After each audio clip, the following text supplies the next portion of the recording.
वर्षा बंद हम किए फसुची निजे फसवा आरंभ प्रभु को तुम छिड़ा प्रभु को वाक्य छिड़ा आत्मिक विषय आसक्ति की सपोर्ट कर प्रभु दास आसीच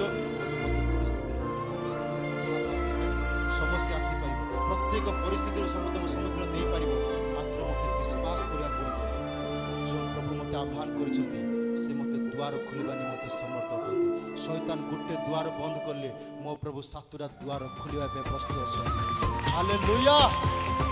प्रेज द लॉर्ड तबे एलियस तबे प्रभुकर समय न आसवा पर्यंत से नदीराका रहिले से नदीराका अपेक्षा करिले प्रभु जल सुखिला मते जल दिए बोली प्रार्थना करले नै के प्रभुकर इच्छा को से बुझिले प्रभुको समय को जगिले यदि प्रभु मते एटे पठै छथि तबे प्रभुकर किछि मो पे गोटे प्लानिंग अछि आज लेट होछि आज रोग सुस्थ होली आज भावर अछि तबे तबे आत्मिक भावर चिंता करूछो तबे आत्मिक भावर त भाव आगामी दिन मो पे प्रभु गोटे नूतन द्वार खोलबा जाउछथि नुवा स्टेप को नेबा जाउछथि आगामी दिन मो पे मंगल संग रखी ए प्रॉब्लम आसी आज मत प्रभु गर्भ खोली ना तब गर्भ खोल तुम गाँव ग्राम